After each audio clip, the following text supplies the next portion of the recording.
Hello guys, आपका स्वागत है मेरे इस यूट्यूब चैनल मिथुन क्लासेस पर। आज हम लोग मानव नेत्र का कुछ ऑब्जेक्टिव करेंगे। हमने मानव नेत्र का भाग 1 में 1 से लेकर 30 तक ऑब्जेक्टिव हमने कर लिया है। आज हम लोग भाग 2 में जो ऑब्जेक्टिव बचा हुआ है उस ऑब्जेक्टिव को भाग 2 में देखेंगे। अगला 32 नंबर क्वेश्चन है। 32 नंबर करने से पहले कृपया अगर जो नए हैं इस चैनल को सब्सक्राइब कर दें, क्योंकि क्वेश्चन को बनाने में बहुत मेहनत लगता है। चलिए देखते हैं 32 नंबर क्वेश्चन। मानव नेत्र में प्रवेश करने वाली प्रकाश किरणों का अधिकांश अपवर्तन नेत्र के किस भाग से होता है? तो कॉर्निया के बाहरी पृष्ठ से होता है। कहां से? कॉर्निया के बाहरी पृष्ठ से होता है। नेत्र गोलक का व्यास लगभग कितना होता है? नेत्रगोलक का व्यास लगभग कितना होता है? नेत्रगोलक का जो व्यास होता है वो नेत्रगोलक का व्यास हमारा होता है 2.3 सेंटीमीटर। चलिए अगला क्वेश्चन है। कौन विभिन्न दूरियों पर रखी वस्तु को रेटिना पर फोकसित करता है? कौन विभिन्न दूरियों पर रखी वस्तु को रेटिना पर फोकसित करता है? तो वो होता है क्रिस्टलीय होता है। कौन रेशेदार जेलीवत पदार्थ का बना होता है? कौन रेशेदार जेलीवत पदार्थ का बना होता है? वो हमारा आंसर होगा अभिनेत्र लेंस। 36 नंबर क्वेश्चन है। वो कहता है मानव नेत्र का क्रिस्टलीय लेंस दूधिया तथा धुंधला हो जाना क्या कहलाता है?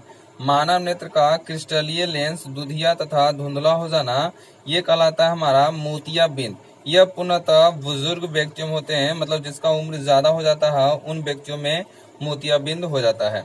मानव के एक नेत्र का, एक आंख का क्षैतिज दृष्टि क्षेत्र लगभग कितनी होती है? मानव के एक नेत्र का क्षैतिज दृष्टि क्षेत्र लगभग कितनी होती है? तो वो होता है 150 डिग्री। लेकिन अगर दोनों आंखों को अगर मिला दिया जाए तो उसका जो दृष्टि विस्तार हो जाता है वो हो जाता है हमारा 180 डिग्री हो जाता है। मानव द्वारा एक नेत्र बंद करके देखने पर संसार कैसा दिखाई देता है? तो एक नेत्र को बंद करके देखने पर जो संसार होता है वह चपटा और कैसा द्विबीम नजर आता है। दृष्टि दोष मुख्यतः कितने तरह के होते हैं? तो दृष्टि दोष जो होता है मुख्यतः वो कितने तरह का होता है? 4 तरह का होता है। दृष्टि दोष मुख्यतः 4 तरह का होता है। पहला होता है निकट दृष्टि दोष, जिसे दूर करने के लिए अवतल लेंस का उपयोग करते हैं। दूसरा होता है दूर दृष्टि दोष, जिसे दीर्घ दृष्टि दोष भी कहते हैं, और इसे उपचार करने के लिए, दूर करने के लिए हम लोग उत्तल लेंस का उपयोग करते हैं। तीसरा होता है जरा दृष्टि दोष, जिसे उपचार करने के लिए हम लोग बाइफोकल लेंस का इस्तेमाल करते हैं। और चौथा होता है अबिंदुकता, जिसे हम लोग उपचार करने के लिए या निवारण करने के लिए हम लोग बेलनाकार लेंस का इस्तेमाल करते हैं। अगला क्वेश्चन है कि चंद्रमा पर खड़े अंतरिक्ष यात्री को आकाश कैसा दिखाई देता है? तो चंद्रमा पर खड़े अंतरिक्ष यात्री को जो आकाश होता है ना वो काला दिखाई देता है। काला इसलिए दिखाई देता है क्योंकि अंतरिक्ष में कोई वायुमंडल नहीं है।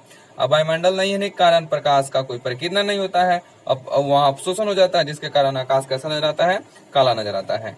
किसी कोलाइडी विलयन में निलंबित कणों से प्रकाश के प्रकीर्णन को क्या कहते हैं? तो वो कहते हैं हम लोग उसे टिंडल प्रभाव। क्या कहते हैं उसे? टिंडल प्रभाव कहते हैं। श्वेत प्रकाश के स्पेक्ट्रम में वर्ण विक्षेपण की घटना किस कारण से होती है? तो वो होता है अपवर्तन के कारण से होता है। तारों का टिमटिमाना, अग्रिम सूर्योदय वास्तविक सूर्योदय से लगभग 2 मिनट पूर्व दिखाई देना और डूबने से 2 मिनट बाद तक दिखाई देना, ये जो घटना होता है वो होता है हमारा वायुमंडलीय अपवर्तन। वायुमंडलीय अपवर्तन के कारण बहुत सारी घटनाएं होता है, जैसे तारों का टिमटिमाना हो गया, ग्रह नहीं टिमटिमाते हैं, इस तरह का हो गया। अगला क्वेश्चन है कि प्रकाश के किस रंग का प्रकीर्णन सबसे कम होता है? प्रकाश के किस रंग का प्रकीर्णन जो होता है सबसे कम होता है? लाल रंग का प्रकीर्णन सबसे कम होता है, और इसीलिए हम लोग लाल रंग का जो उपयोग करते हैं वो कहाँ करते हैं, खतरों के निशान में हम लोग करते हैं लाल रंग का उपयोग। क्यों करते हैं, क्योंकि रेले नामक जो वैज्ञानिक ने बताया था कि प्रकीर्णित प्रकाश की जो तीव्रता होती है वह आपतित प्रकाश के तरंगदैर्ध्य के चौथे घात का क्या होता है, व्युत्क्रमानुपाती होता है। इस तरह मतलब कि जिसका तरंगदैर्ध्य जो होगा वो ज्यादा होता है उसका जो होता है प्रकीर्णन क्या होता है, कम होता है। तो लाल रंग का तरंगदैर्ध्य सबसे ज्यादा है इसलिए उसका प्रकीर्णन सबसे कम हुआ। प्रकीर्णन का मतलब फैलाव कम होता है। जब फैलाव कम होता है तो लाल रंग जो होता है ना वो दूर से ही नजर चला आता है। इसलिए हम लोग खतरे के निशान में हम लोग किसका उपयोग करते हैं, लाल रंग का इस्तेमाल करते हैं, और लाल रंग का प्रकीर्णन कम होता है। अगला क्वेश्चन हमारा है प्रकाश के किस रंग का प्रकीर्णन सबसे ज्यादा होता है। तो बैगनी रंग का प्रकीर्णन सबसे ज्यादा होता है, क्योंकि बैगनी रंग का जो तरंगदैर्ध्य कम है और इसलिए उसका प्रकीर्णन क्या होता है, सबसे ज्यादा होता है। आकाश का रंग नीला, गहरे समुद्र के रंग नीला तथा सूर्योदय और सूर्यास्त के समय सूर्य का रंग लाल मतलब रक्ताभ दिखाई देना, ये किस घटना का प्रकार है। तो यह जो घटना होता है वो प्रकाश का क्या होता है, प्रकीर्णन। प्रकाश का प्रकीर्णन, प्रकाश का प्रकीर्णन क्या है, तो जब सूर्य का प्रकाश पृथ्वी के वायुमंडल में प्रवेश करता है तो वायुमंडल में गैसों के बहुत सारे अणु और परमाणु होते हैं। वो अणु और परमाणु क्या करता है कि सूर्य के प्रकाश को अवशोषित कर लेता है और कुछ क्षण के बाद मतलब तुरंत ही फिर उसे पुनः उस प्रकाश को अलग अलग दिशाओं में फैला देता है, उत्सर्जित कर देता है, और इसी घटना को कहते हैं प्रकाश का प्रकीर्णन। और उस प्रकाश के प्रकीर्णन के कारण बहुत सारी घटनाएं घटती है, जैसे में हुआ आकाश का नीला रंग हुआ, गहरे समुद्र के जल का रंग नीला हुआ, बादल का रंग सफेद दिखाई देना, इस तरह की बहुत सारी घटनाएं को घटती है। अगला क्वेश्चन है हमारा कि नेत्र की सामंजन क्षमता कम हो जाने से उत्पन्न होता है कौन सा दोष। तो नेत्र की जो सामंजन क्षमता होती है वो कम हो जाने से उत्पन्न होता है हमारा जरा दृष्टि दोष। और किसी भी सामान्य आंख के लिए जो नेत्र लेंस की जो सामंजन क्षमता होती है वो कितनी होती है, तो वो होता है 4 डायोप्टर। कितना होता है, 4 डायोप्टर होता है। कितना, 4 डायोप्टर होता है। अगला जो क्वेश्चन है 48 नंबर, उस क्वेश्चन में है कि किस दृष्टि दोष में किसी वस्तु का प्रतिबिंब रेटिना के आगे बनता है। रेटिना के कहाँ आगे बनता है, तो वो होता है निकट दृष्टि दोष। निकट दृष्टि दोष में जो प्रतिबिंब होता है रेटिना के पहले बन जाता है और दूर में रेटिना के पीछे बन जाता है। निम्न में से कौन नेत्र का रंगीन भाग होता है, तो वो होता है हमारा आइरिस। किसी भी व्यक्ति के रंग का जो कलर होता है, जैसे किसी व्यक्ति के रंगों आंख का जो रंग होता है वो भूरा नजर आता है, वो रीजन क्या है, आइरिस या परितारिका के कारण होता है। आंख का रेटिना कैमरे के किस भाग जैसा काम करता है, तो आंख का जो रेटिना होता है कैमरे के फिल्म जैसा काम करता है। अगला क्वेश्चन है कि अभिनेत्र लेंस की फोकस दूरी में परिवर्तन किया जाता है। अभिनेत्र लेंस की फोकस दूरी में परिवर्तन किया जाता है किसके द्वारा, तो परिवर्तन किया जाता है अभिनेत्र लेंस की फोकस दूरी में पश्चमाभी पेशियां के द्वारा। किसके द्वारा, पश्चमाभी पेशियां के द्वारा परिवर्तन किया जाता है। मानव नेत्र अभिनेत्र लेंस की फोकस दूरी को समायोजित करके विभिन्न दूरियों पर रखी वस्तु को फोकसित कर सकता है। ऐसा हो पाने का कारण क्या है, सामंजन क्षमता। ऐसा हो पाने का क्या कारण है, सामंजन क्षमता। क्या कारण है, सामंजन क्षमता। अगला क्वेश्चन है आपतित किरण तथा निर्गत किरण के बीच बने कोण को हम लोग क्या कहते हैं। तो ये जो क्वेश्चन है ना वो अलग तरह से पूछा गया है। ये क्वेश्चन है, ये गलत क्वेश्चन माना जाएगा, ये गलत क्वेश्चन माना जाएगा। अगला क्वेश्चन है मृत्यु के पश्चात कितने घंटे के भीतर नेत्र को निकाल लिया जाना चाहिए। मृत्यु के पश्चात कितने घंटे के भीतर नेत्र को निकाल लिया जाना चाहिए, तो 4 से 6 घंटे के भीतर। वर्णपट मुख्यतः कितने प्रकार के होते हैं, तो वर्णपट जो होते हैं वो 2 तरह से होते हैं। एक वर्णपट कहलाता है शुद्ध वर्णपट और एक वर्णपट कहलाता है अशुद्ध वर्णपट। अगला क्वेश्चन 56 देखते हैं। इंद्रधनुष का बनना कौन सी घटना है। तो इंद्रधनुष का बनना जो होता है प्रकाश का अपवर्तन, पूर्णांतिक परावर्तन और वर्ण विक्षेपण। इन तीनों घटनाओं से मिलकर जो होता है ना इंद्रधनुष बनता है। और इंद्रधनुष 2 तरह का होता है, एक प्राथमिक इंद्रधनुष और दूसरा द्वितीय इंद्रधनुष होता है।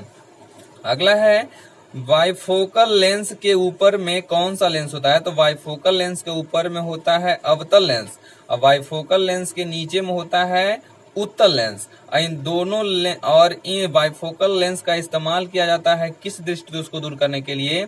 तो इस्तेमाल हम लोग करते हैं जरा दृष्टि दोष को दूर करने के लिए हम लोग इस्तेमाल करते हैं। इंद्रधनुष के निर्माण में जल की सूक्ष्म बूंदे, यह हमारा सूक्ष्म लिखा हुआ, सूक्ष्म बूंदे किसकी भांति कार्य करती है? तो इंद्रधनुष के निर्माण में जल की जो सूक्ष्म बूंदे होती है वह प्रिज्म की तरह कार्य करती है, तभी ना वह श्वेत प्रकाश क्या होता है, अलग अलग रंगों में बढ़ जाता है, जिसके कारण आकाश में रंगीन पट्टी दिखाई देती है, जिसे हम लोग इंद्रधनुष कहते हैं।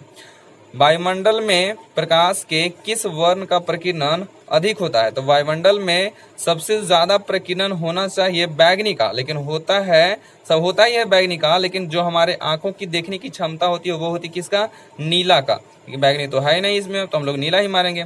अगला क्वेश्चन है 60 नंबर क्वेश्चन में कहता है दोपहर के समय सूर्य कैसा प्रतीत होता है? दोपहर के जो समय सूर्य होता है वह श्वेत या उजला प्रतीत होता है। किसी कण पर पड़कर प्रकाश के कण को विभिन्न दिशाओं में फैलना क्या कहलाता है? प्रकाश का प्रकीर्णन, जो हम लोग पहले बता चुके हैं इसके बारे में। श्वेत प्रकाश से प्राप्त रंगीन प्रकाश की पट्टी को कहा जाता है। श्वेत प्रकाश से प्राप्त रंगीन प्रकाश की पट्टी को हम लोग क्या कहते हैं? स्पेक्ट्रम कहते हैं, जिसको वर्णपट कहते हैं। सामान्य आंख के लिए सामंजन क्षमता कितनी होती है? तो समान आंख के लिए जो सामंजन क्षमता है वो हमारा होता है 4 डायोप्टर। समान आंख के लिए जो सामंजन क्षमता होता है वो होता है हमारा 4 डायोप्टर होता है। 53 नंबर क्वेश्चन जो हमने छोड़ा था, उस 53 नंबर क्वेश्चन को देखिए हमने कैसे गलत किया। कहा गया है कि आपतित किरण तथा निर्गत किरण के बीच बने कोण को क्या कहते हैं? तो आपतित किरण हमारा देखो कहाँ है, आपतित का किरण जो हमारा है ये हमारा देखिए आपतित किरण है, और ये हमारा देखिए निर्गत किरण है। तो आपतित किरण ये है और निर्गत किरण ये है, क्या इनके बीच में कहीं कोण बन रहा है? नहीं बन रहा है, तो इसलिए हमने उस फिगर को हमने गलत कहा, क्वेश्चन को हमने गलत कहा है, वो क्वेश्चन नहीं हो सकता है। आपतित किरण हमारा यहाँ है और निर्गत किरण हमारा यहाँ। ये हो सकता है कि आपतित किरण के बढ़े हुए भाग ये वाला हिस्सा और निर्गत किरण के पीछे बढ़े हुए भाग ये वाला हिस्सा पर जब हमारा कोण तैयार हो रहा है तो वो हमारा कोण क्या है? डेल्टा। और इस डेल्टा को हम लोग लिखते हैं विचलन कोण। कौन कोण लिखते हैं? विचलन कोण। तो हम अगर इस तरह से क्वेश्चन पूछा जाए तो हम लोग इसमें ऑप्शन मार सकते हैं, वो कौन कोण मार सकते हैं? हम लोग विचलन कोण मार सकते हैं, लेकिन वो पूर्णतः कोण हमारा जो क्वेश्चन है वो पूर्णतः सही क्वेश्चन नहीं है। चलिए हमने देखा, अगर ये जो हमने बताया है अगर अच्छी तरह से समझ में आ गया होगा तो लाइक करें, फॉलो करें और मेरे इस चैनल को सब्सक्राइब भी करें और ज़्यादा से ज़्यादा दोस्तों पर शेयर भी करें। जय हिंद, जय भारत।